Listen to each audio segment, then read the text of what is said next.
Okay, great. So before we get started, I just wanted to share some upcoming dates with you.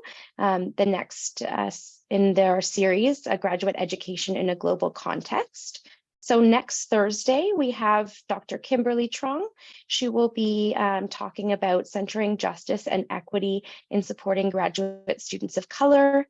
On Friday, February 17th, we'll hear from Mary Rose Weatherton, a PhD candidate who will be talking about resource use and perception across demographic characteristics. And then on March 9th, we have Dr. Michelle Jacobson, who is with us today in the audience. That's great. Hi, Michelle. And she will be talking about online learning communities as subversive activity. So some very exciting upcoming events, and we hope you will be able to join us. All right, so before we kick it off, let me just lead us in a quick land acknowledgement. So I want to acknowledge the land on which the University of Toronto operates. For thousands of years, it has been the traditional land of the Huron-Wendat, the Seneca, and the Mississaugas of the Credit. And today, this meeting place is still the home of many Indigenous people from across Turtle Island, and we are very grateful to have the opportunity to work on this land. So without further ado, I will introduce Dr. Alison Jefferson, who is a postdoctoral fellow at OISE. Thanks, Erin. Hi, everybody. Thank you so much for coming. As Erin was saying, we're actually very excited to introduce this new speaker series. As many of you might know, we already have a speaker series ongoing at the moment on the community college. So this is our first session of our new speaker series on graduate education in a global context. So we thought I would kick it off. Erin and I are organizing the series under the supervision of the wonderful Dr. Glenn Jones, who's actually, I think he's away today, so he can't join us. So yeah, thank you all for coming. I'm Alison. So I just wanted to share with you the experience of doctoral students during the pandemic, specifically in Canada, just to kick us off with the series. Okay. So I will try and keep this as brief as I can. I don't want to just talk at you for 40 minutes, but I'm going to cover a bit of the background to what we do know about doctoral students in Canada. I'll briefly touch on the methods and the research design that I use for this piece of research. And then we'll just discuss the results and talk through the theoretical approach I used. So let's get started. We're going to start on the background, but before we do, I want to invite you all to just grab your mobile phones and just join me. I want to do a little bit of, well, see what we all think about the main contemporary issues for doctoral students. And I'm just going to move the screen along. You will still see the QR code there. And so if you could, just one example of what you think are maybe the main issues or concerns faced by doctoral students today. So based on your research, based on literature, maybe it's based on your own doctoral experience. And let's see what everybody thinks.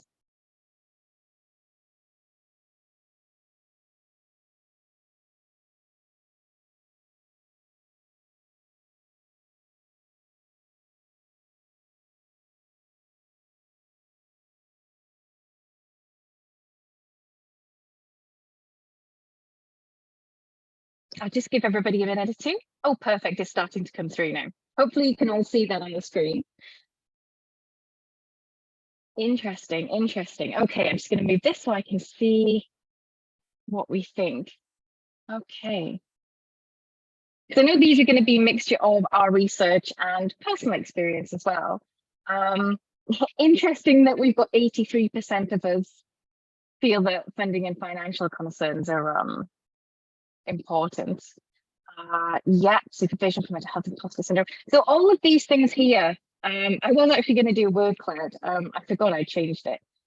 These are all some of the most common things, I guess, that come up in the research. That's interesting.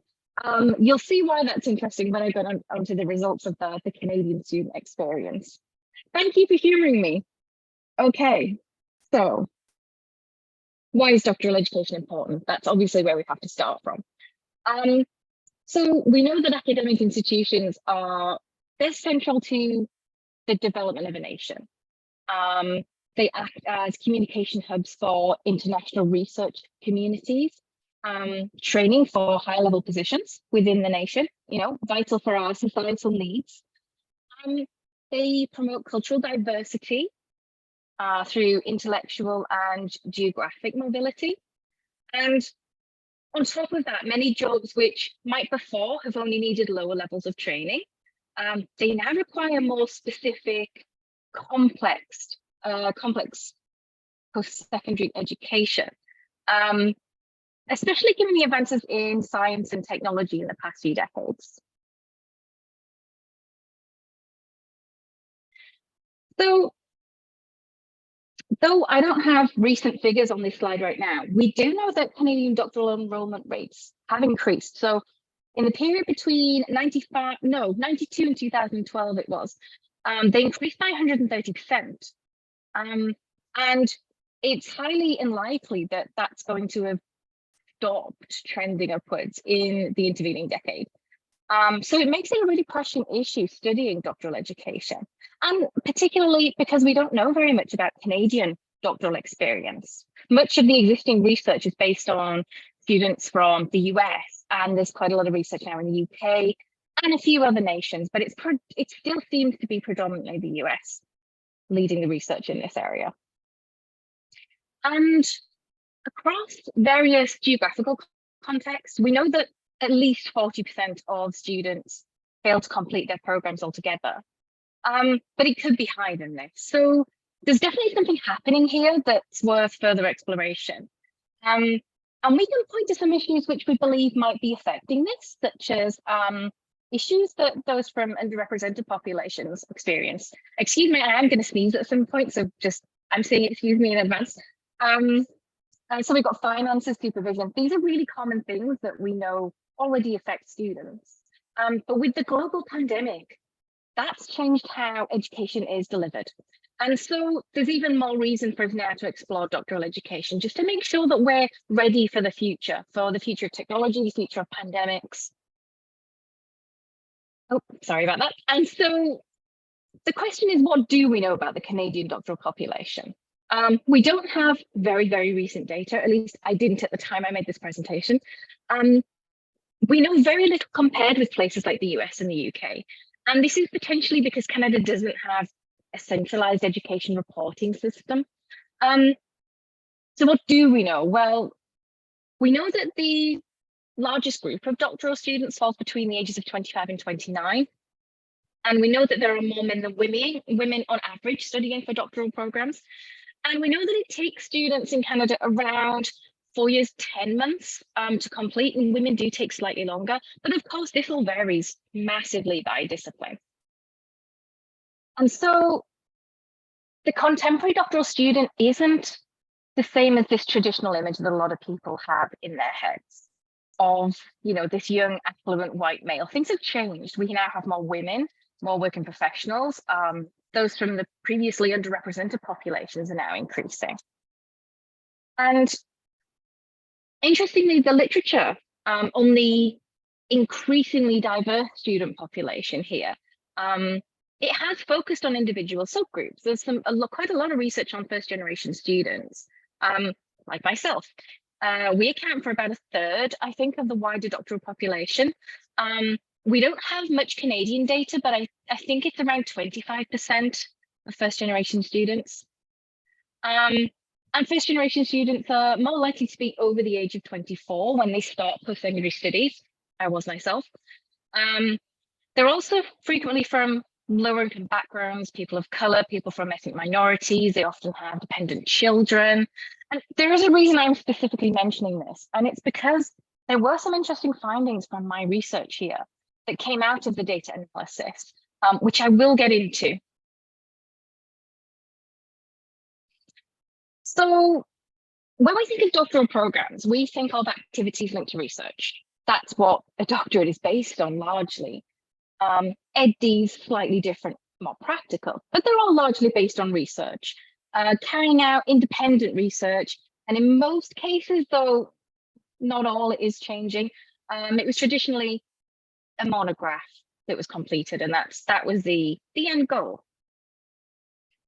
But so when we think of the work that doctoral students undertake in their programs, and those in scholarly careers as well, which is what doctoral programs are largely still preparing students for, the work that's actually involved is much more complex. And the research has shown, well, students have reported that they feel underprepared for scholarly careers, let alone ones outside of academia. But these valued activities that we do as part of these doctoral programs and that we do as scholars, they're valued for socialization into doctoral education and into being a scholar. But they're part of the hidden curriculum largely.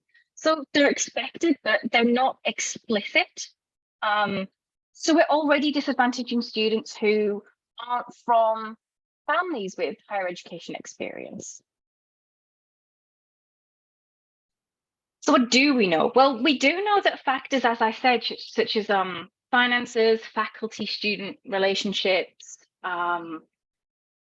perceived support from departments and peers, they're all integral to the doctorate, to socialization. They affect the student experience. And we also know that there are some issues that transcend disciplines. And so I guess the larger question in tackling this research was, are they also prevalent amongst the students in Canada? And how has the pandemic affected that? Has it helped students or has it hindered them? And so when the pandemic took effect, how we experienced higher education, as well as the other aspects of our lives, it changed quite significantly in a short period of time. And this left me asking, has the interaction with departments and with peers, has that changed? And if so, how has that changed? And how could that affect socialization? So my original aim was to reflect on those issues to better understand not just the experiences, but the perceptions and socialization of doctoral students during the pandemic. And I wanted to use Bourdieu's conceptual tools to help conceptualize this. So Bourdieu was interested in identifying power, privilege, domination in society, which maintains social inequity. And so I decided to use his conceptual tools of habitus, capital, and field in combination to provide a way for us to view this field, to view this kind of social world. And so I approached this from a kind of like a two-part question. So the first part of my question was concerned with doctoral activities, both before the pandemic and during the pandemic, as well as any barriers that the students perceived. And the second part was then looking at Bourdieu's tools and seeing how they might help us better understand the students' experiences and perceptions. And so I'm going to briefly look at the research design and the methods to give you some context of what happened and what I did. So my participants were recruited from various disciplines, across 3 large research intensive institutions in Ontario. And I ended up recruiting participants through graduate student associations. There were a lot of issues recruiting at this time when I started, which I think was November 2020. It was during the first year of the pandemic. And as you can imagine, everybody was like, we can research this. And so I think there was a little bit of survey fatigue there. And although there were some difficulties, I ended up using just 18 participants, but they were in-depth interviews. And all of the participants had undertaken and completed, or were still undertaking doctoral study, and they had been studying before and during 2020 and 2021. And so after the recorded semi-structured interviews, I did like a 2-part coding process using NVivo, intuitive coding to start with. Then I used some predetermined codes based on the literature, because I wanted to try and find, I didn't want to just use the predetermined codes, because then I might not see, I would only see what I was expecting to see, really. I just wanted to see what would come up. And I just want to make a quick note on limitations here. There was a small sample size, but the interview yielded significant depth of information. which I thought was more than sufficient to address my main research questions. And I guess it also must be acknowledged that these findings are limited by place and time. So the idea is this can provide a framework and we can do more research on this moving forward. So many of the pandemic effects, they were derived from this open, intuitive coding process. And some of the things that came up were issues with living and working situation, personal life events, personal sacrifice, and also, unsurprisingly, issues of mental health and well-being and this work-life balance. I'm going to discuss them in a bit more detail. And then for this kind of second phase where I looked at the literature to find some of the codes, themes kind of included communication and networking, their personal and family situation, their living situation, finances, funding, employment, supervision, teaching, etc. So really, we were looking at the valued activities, both implicit and explicit, within their programs, and things like working from home, which were the pandemic influences. Interestingly, though, although I set out to do this two-phase coding process, whilst I was doing that, it actually turned into a third phase. I went a bit further, and in order to kind of analyze this from a Bordesian perspective and apply Budge's concepts, I looked to see whether each of the themes that had come out of the coding process would fit into a Bordesian frame. So I looked at things that related to habits, things that related to acquisition of capital. And that was just, it was actually not too difficult, because when I first started thinking about this, I did think about the research questions and my overall question. The interview questions specifically were constructed around Bordesian concepts. So it did make it easier to do that. And it made sure I got the information that I was looking for without looking for specific aspects. And so the juicy part, the interesting part, the results. So although I was really expecting it just to be about the pandemic experience, when I analysed my results, I did notice there was such a lot about doctoral experience in Canada more broadly. So we have got quite a new contribution to the literature. As I said, there isn't as much as you would expect on students in Canada. And before we do, I just want to ask you another question. How was your doctoral experience, whether you did it, 30, 20, 10 years ago, whether you're still doing it now? So I'm just going to flick back to our poll and ask you again, if you wouldn't mind, to, I've just realized I gave you the wrong poll last time. Never mind. So we've already filled this out, actually. So apologies for that, technological issues today. So these are the issues you faced during your program research. Excellent. Okay. So I'm not sure whether you look, my fault, completely my fault. I didn't check the tech out properly. So we're just going to move on. Okay. Okay, so participants. So again, 20 to 40, roughly. The ratio was 5:1 female to male. And just because we had some significant findings regarding first generation students, I thought it'd be interesting just to look at the makeup of the participants with regards to that status. So 44% of the participants were the first in their families to do any kind of post-secondary education. 38% were from families with prior graduate credentials, which is also interesting. I'm not going to go into details on them specifically. So let's just dive straight into it then. So doctoral experience in Canada, one of the quotes from the students was overeducated and underpaid, and I just loved that. So there were some key themes that arose from the interviews, as you can see on the slide. One interesting finding was related to the idea of taking initiative. So those who understood the need to seek out opportunities, they were still waiting for information to be handed to them. And they were waiting to be told about opportunities by their supervisor or department. They knew initiative was important, but they didn't know how to use it. So these students they'd acquired sufficient cultural capital to be aware that they needed to take initiative and that there were implicit activities that were expected of them, as well as the formal requirements, but they didn't have enough capital to put this knowledge into action.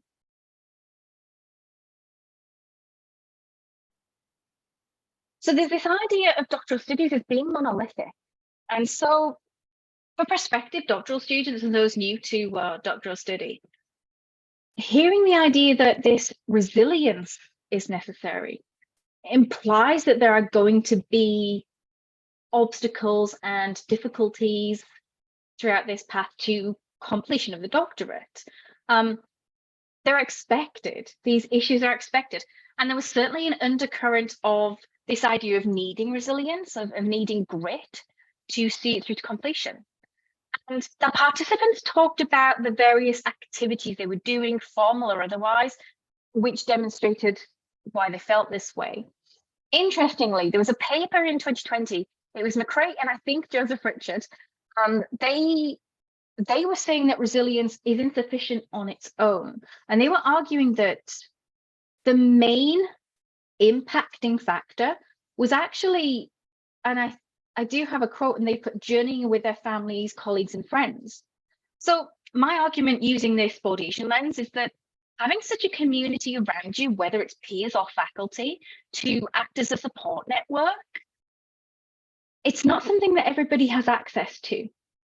And I would argue it's therefore potential indicator of cumulative advantage. It's less about resilience and it's more about privilege from that perspective.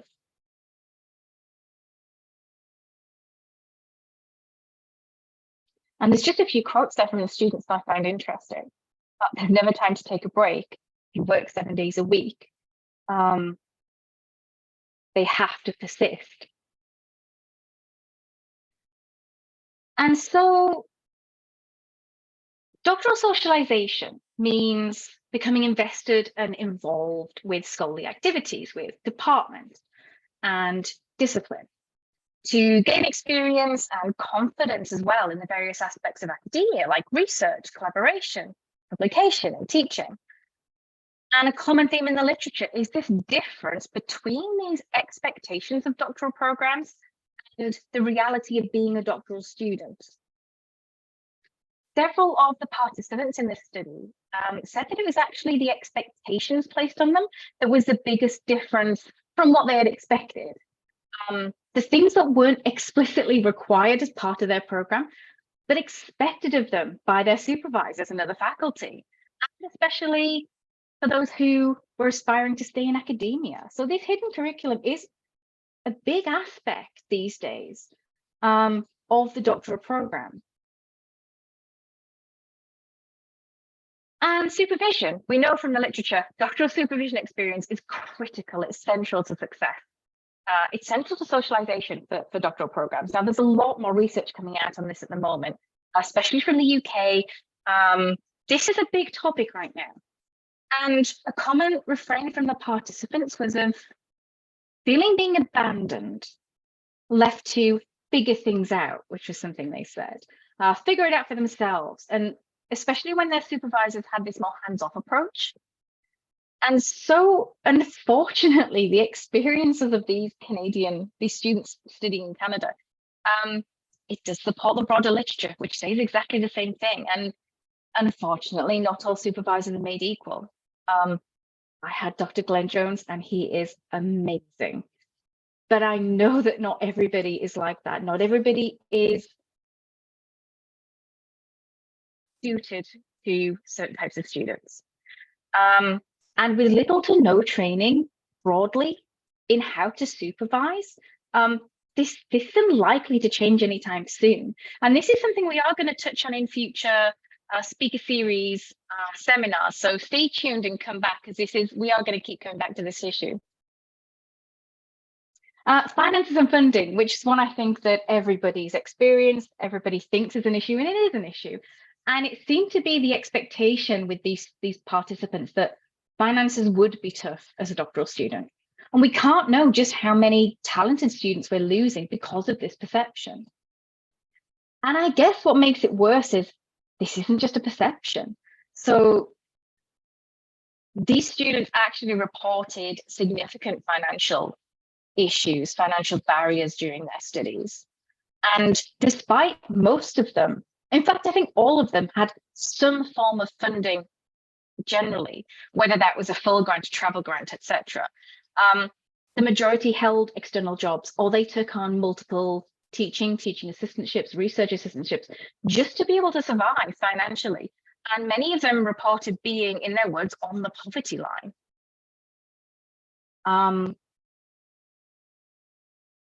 In terms of these teaching and research assistantships, 88% said that they had teaching assistantships, and several said that they actually had research positions alongside their teaching assistantships. Now, precarious employment, we know it's on the rise in Canada. It's on the rise everywhere. There's been an increase in short-term, part-time contracts in Canada, and predominantly in teaching-based roles.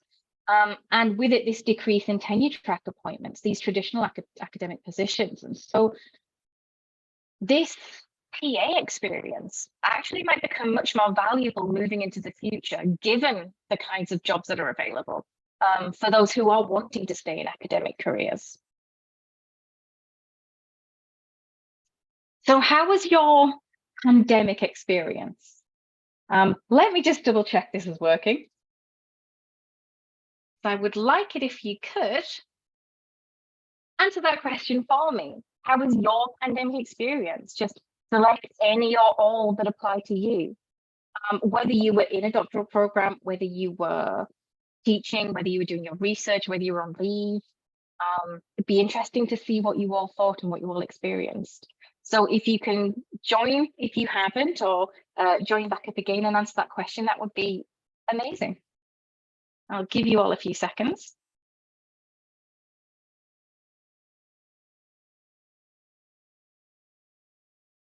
Interesting. Okay, so everybody so far preferred working remotely as opposed to being in person. We seem to like the conferences. A bit of a mix in terms of teaching, which is what we do expect. I guess it's very discipline specific. It's very course specific. Interesting. I'll give you all just a couple of seconds, see if anybody else wants to add anything.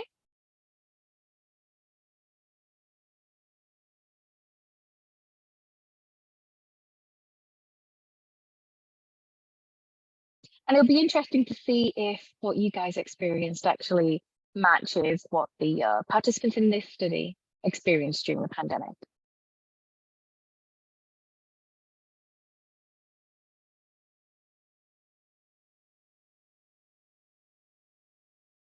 Okay, let's move on then, no more takers. Thank you to the people who did that for me, that was excellent. Okay, so we're starting, I guess, from a very different perspective here. So these are some of the common themes which arose from mainly the intuitive coding process. And there were universal delays to research. And this word of languishing came up again and again, feeling unproductive because they couldn't continue their research. And the frustration seemed to be because of the unknown. They also had to adjust their expectations. So that's this theme of adjustment was quite big too.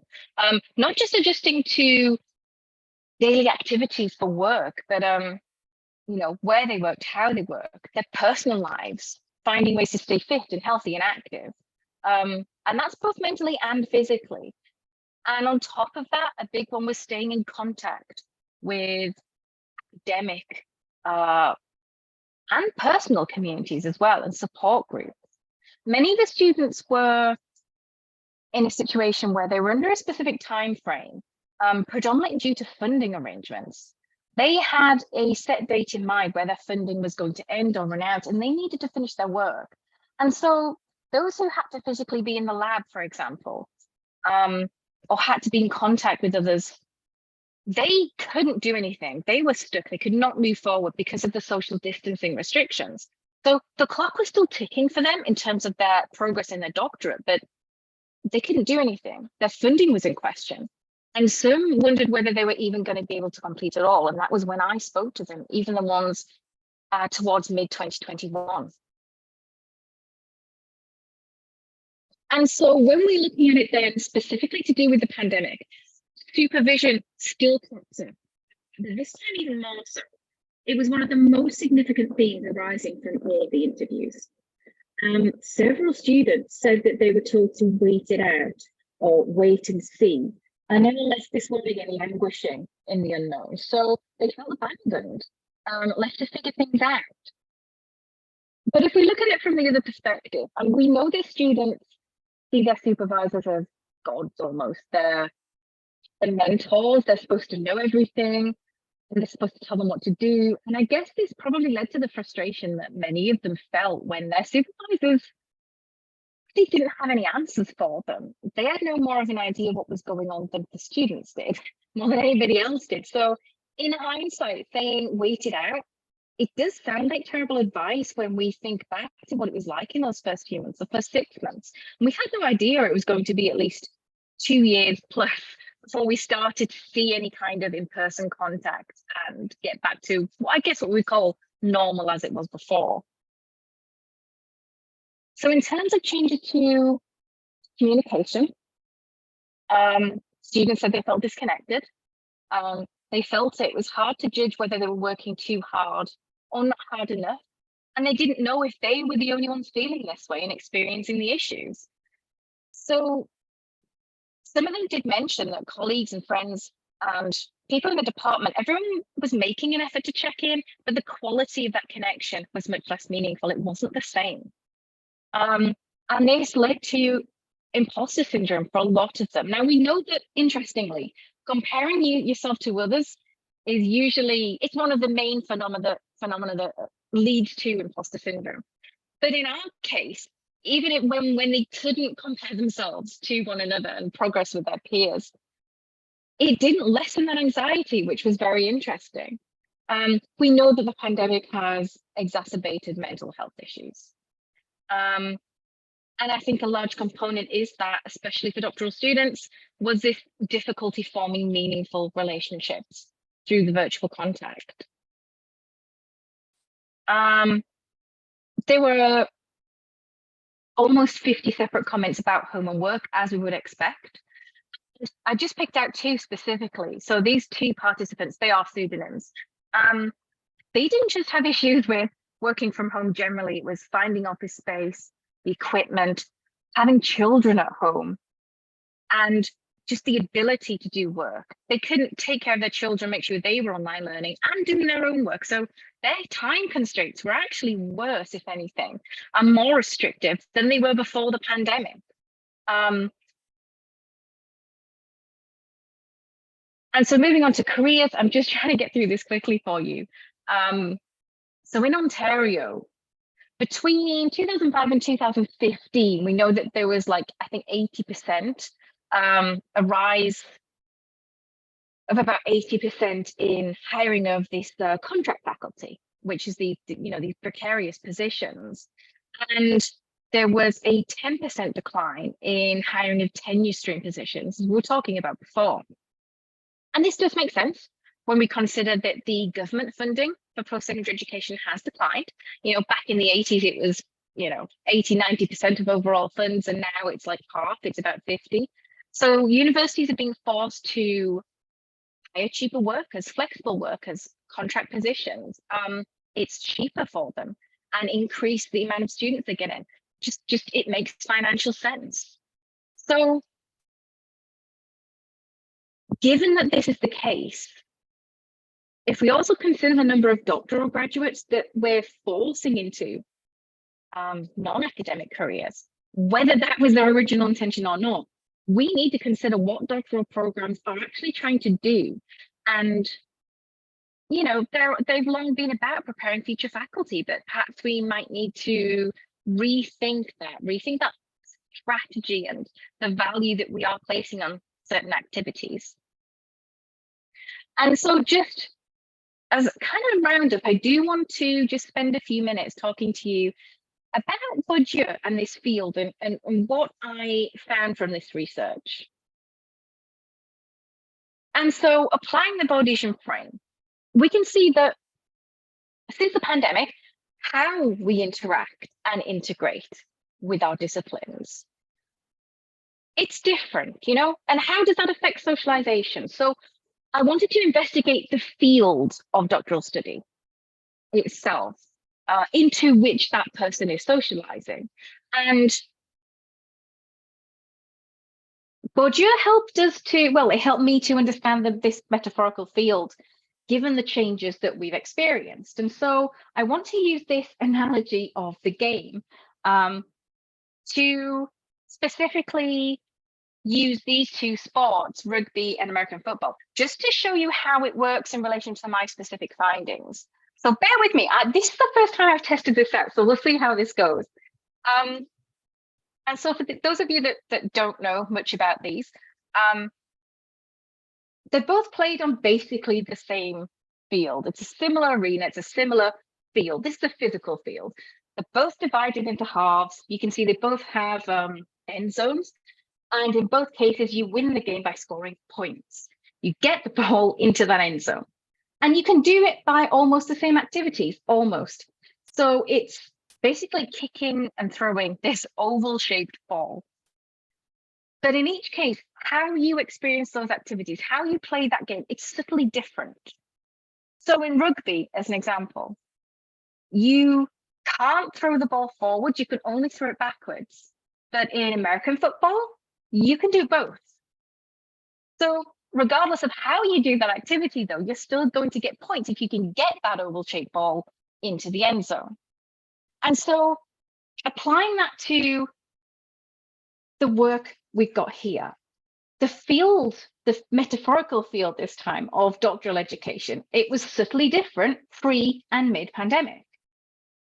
So students still had to complete formal requirements to gain the credential. It's just like scoring those points to win.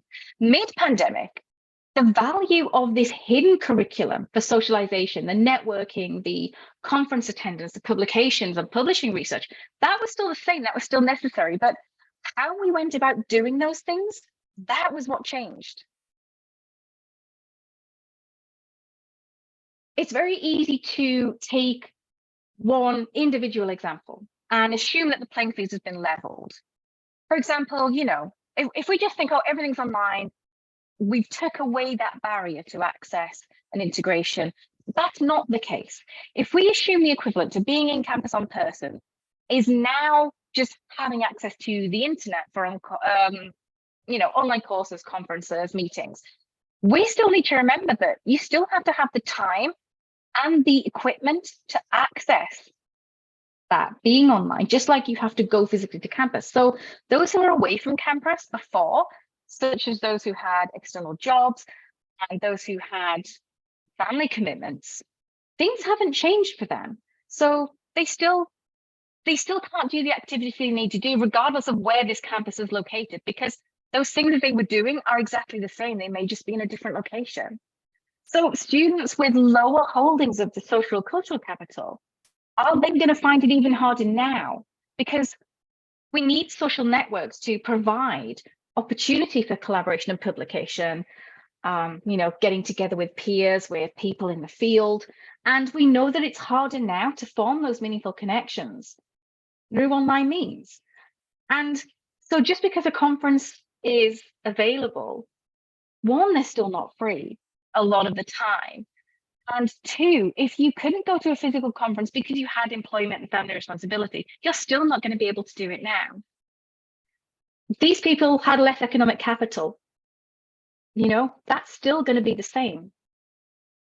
And so at least this kind of feedback loop, which I'm not going to go into, but, you know, this is just an example. If you're less frequently on campus, you get less opportunities, you'll get fewer publications, which means you've got less chance of winning funding, which means you need to keep that employment because you have less money, which means you're less frequently on campus, which means you get fewer opportunities, and so on and so on. And I don't really have time to go into this with you right now, but in terms of first generation students specifically.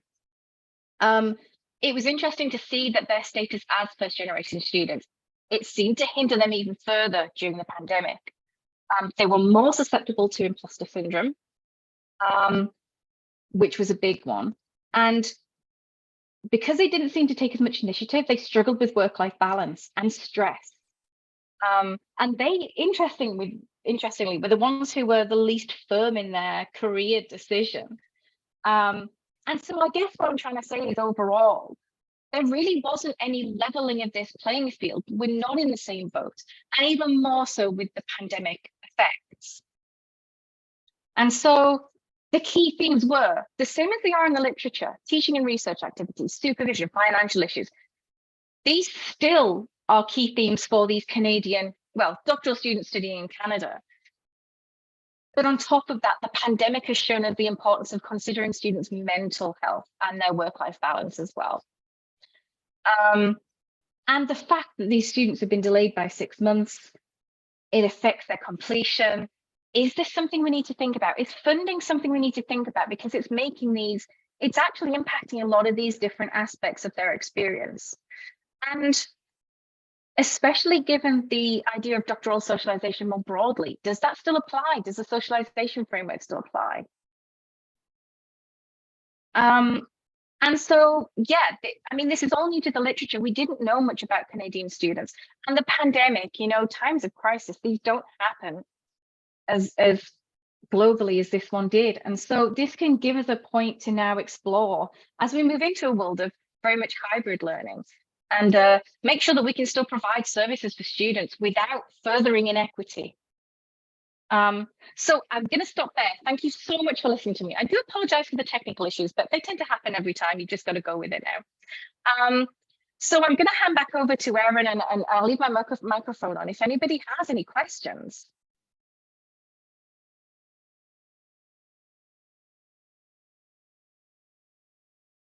Thank you, Alison. That was great. So I have a few questions that came up in the chat, so we'll start by reading those out.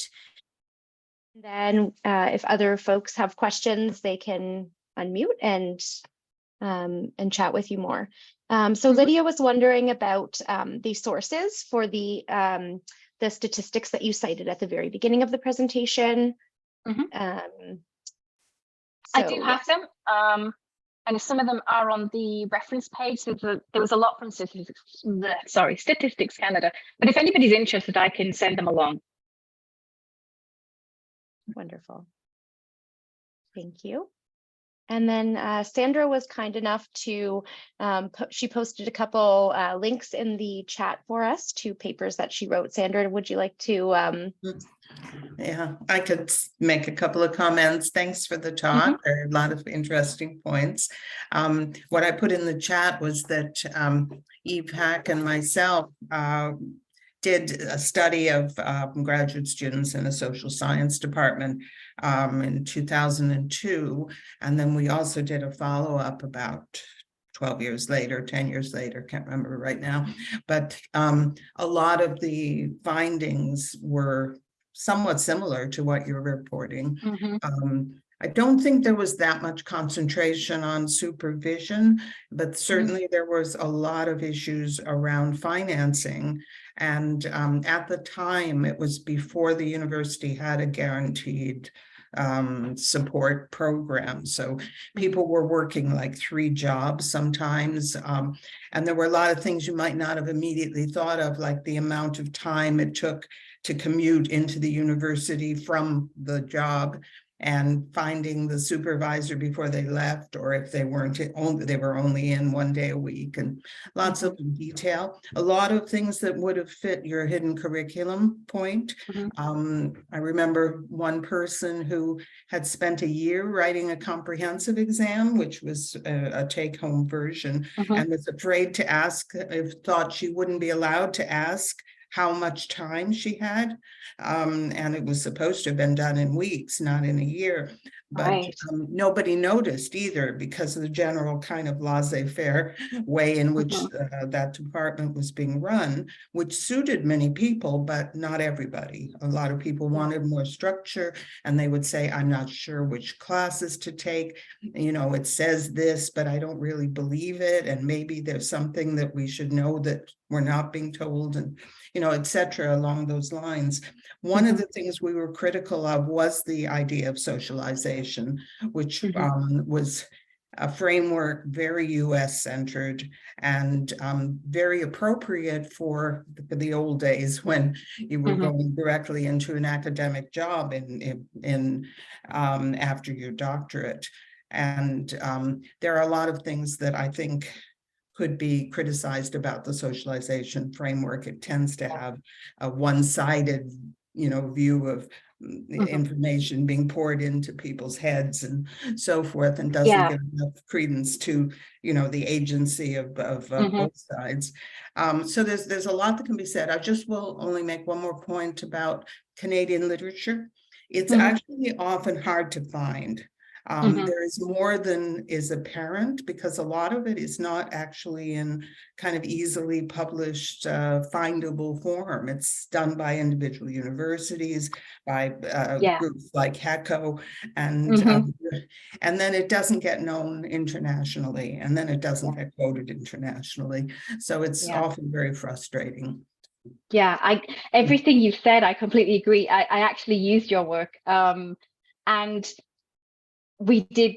There's a lot in the study that I couldn't put in the presentation, but I mean, you just mentioned there with commuting. That was another one that kept coming up. You know, a lot of these students, especially universities near the big cities, they can't afford to live near the institutions, so they're commuting. And so, interesting, one of the findings we had from this study was that although people found that they got much more time back working from home, they also didn't really, because when they were commuting, if they were on the train, they were doing some work. And they found that at home, they were just available all the time because people knew they were at home. So there were lots of nuances. There were lots of issues to do with that.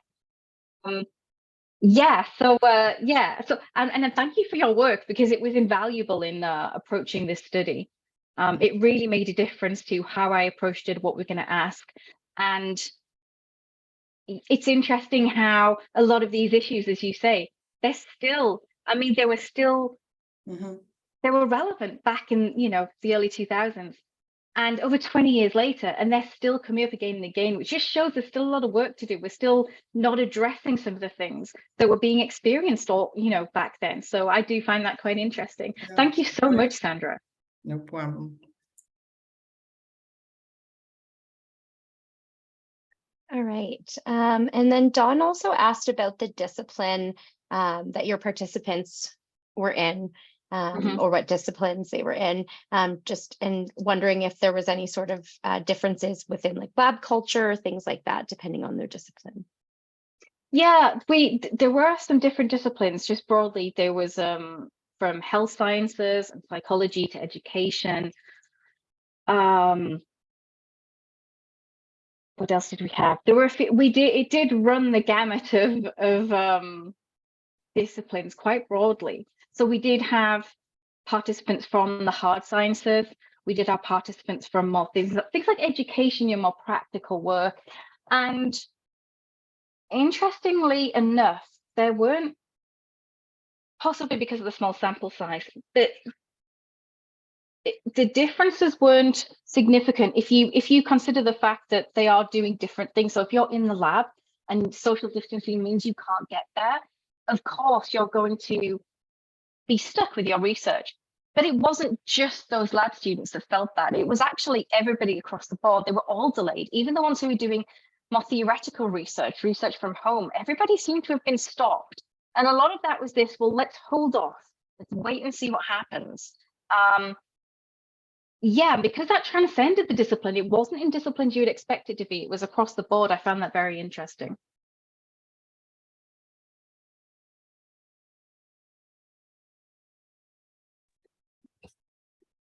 Hey, Alison, great talk. I couldn't keep Hi, up Michelle.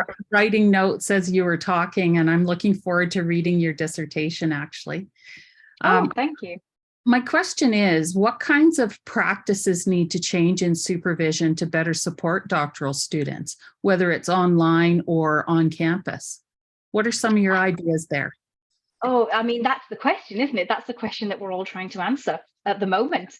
And I know, there are lots of different things that we can do. And, these MOOCs, these online courses can help. And I guess this is an interesting topic because we could really dive into it here and discuss the fact that students learn in different ways as well. And some students need to be micromanaged. Some students need to be left to their own devices almost. And it's supervisors, they do need to have that ability to adapt, I guess, somewhat to the student.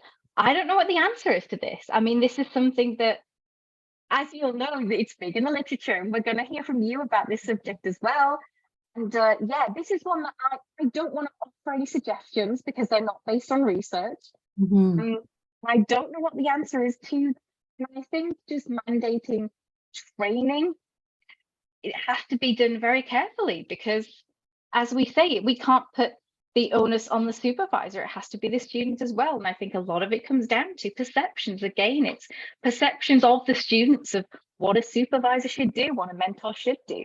And then on the side of the supervisor, what they think mentoring versus supervision is. I know there's a lot of literature on that, and that's an interesting topic in itself. What do you think, Michelle? Well, I've got lots of thoughts and I'll share them when it's my turn, but I'm interested in the comment one of your participants made about, and I'm not going to restate it very well, but the student said, my supervisor was kind of unhinged and said, let's just wait till fall. But it didn't get better. It didn't get better, did it? And that really struck me, because it seems at odds with, I guess, my perception of that role as a mentor, a guide, a coach, not someone that becomes unraveled themselves. So were there other comments doctoral students made about effective practices or practices that they'd hoped for? Yes, it actually struck me too, that so many of them were saying the same thing from the different disciplines. And like I say, even the ones you wouldn't expect it to affect quite as much, they were still the same. Like, I had to pivot, didn't know what to do. Supervisor didn't know what to do, just told me to wait, as if they were waiting to be told themselves. Like everyone was in this holding pattern. I just found that so interesting because, especially from the student's perspective, they're relying on the supervisor as the gateway, I guess, to the institution a lot of the time, tell them what to do. And if the supervisor's going, I don't know, ostensibly nobody knew anything, but I think it really threw the students. As I said, they look up to the supervisors, even the ones who didn't necessarily get on well with supervisors, didn't maybe like their supervisor's method of supervision, without getting into too many details. Even they had similar experiences of like, well, I would have at least expected them to tell me, to help me, to give me some support, because I'm the one who's not used to this. But we were all in the same situation from the perspective of nobody knew what was happening. True enough. George Valencianos and his colleagues, George is at Royal Roads, they did some really interesting work looking at the ways in which departments, faculties, and institutions really struggled to provide the supports needed because everyone was, as you say, in the same boat and trying to figure it out at the same time. But I do sharply focus on what Sandra's saying as well. Stop overworking the supervisors. Absolutely. I definitely think that, some of our practices at the departmental, faculty, and institution level aren't helping students or supervisors. So I'll remember to say something about that when it's my turn. Thank you so much. Thanks, Michelle.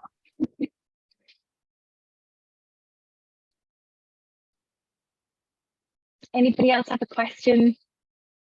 Want to chip in?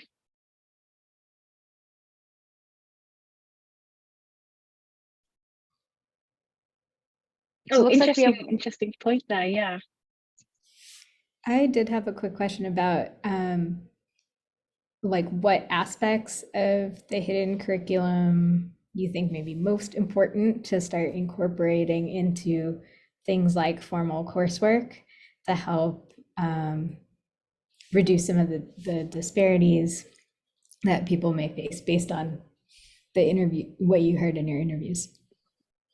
The hidden curriculum is a very interesting one. One that's starting to become like back. It's coming back around again. It's starting to be the focus of my literature, as far as I can see.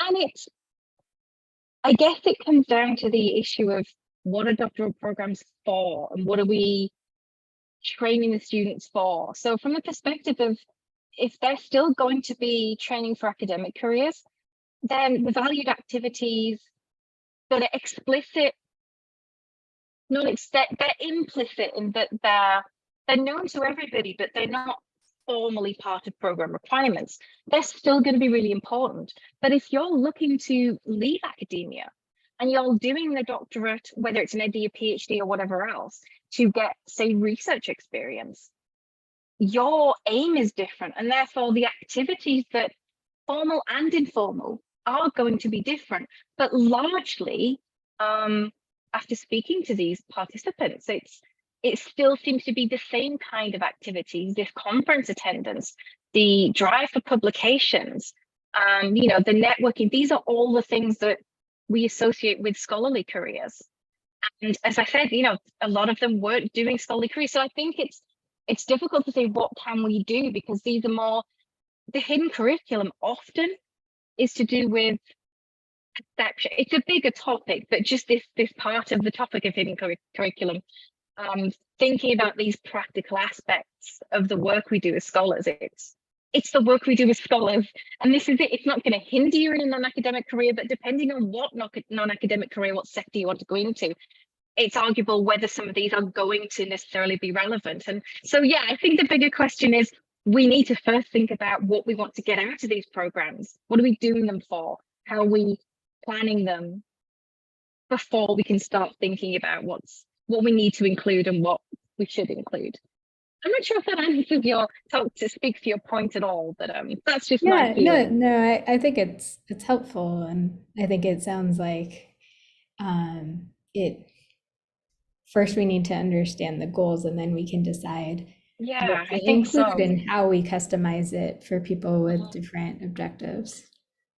And maybe it's not one set of things we share with everybody. We have the information available to everybody, but we kind of use people's long-term goals to adapt what information we focus on with them.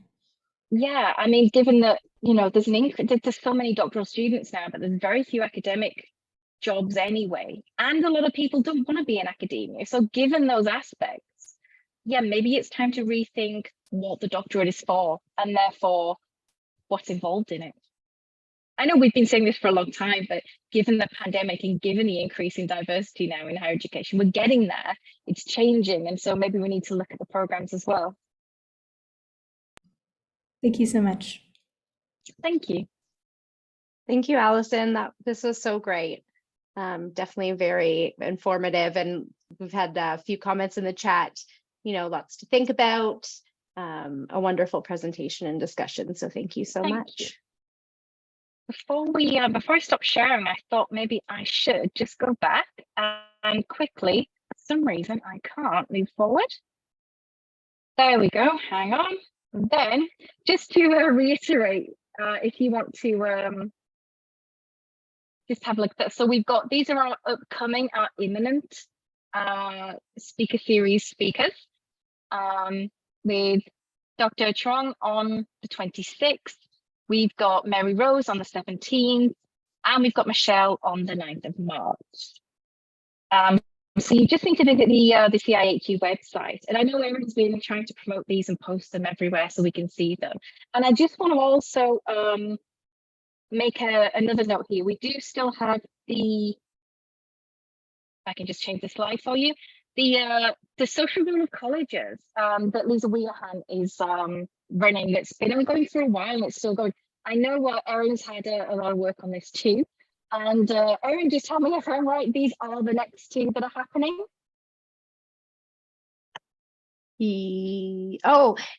So the second one is actually next week. Oh, so that's been changed from where I got that from. Okay. At 5 p.m. Okay. So Yeah. what But I'll put the links to the website. So it's Mhm. Thursday, January 26th at 5 p.m. Right. Okay, so we've got a few on January the 26th. That's going to be a busy day for us at the CIHE. Yes. Yeah. So I'll put the links to both of those pages in the chat. So if anyone's Perfect. interested, you can go and register.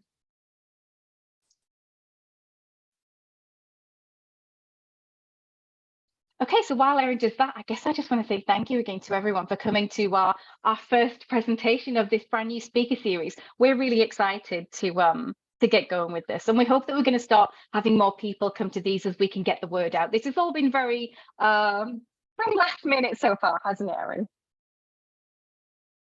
Yeah, but no, I think we had a great turnout for our first one, and thank you all so much for joining us. Okay, thanks everyone. It was lovely to see you all here, and hopefully we'll see you at the next one.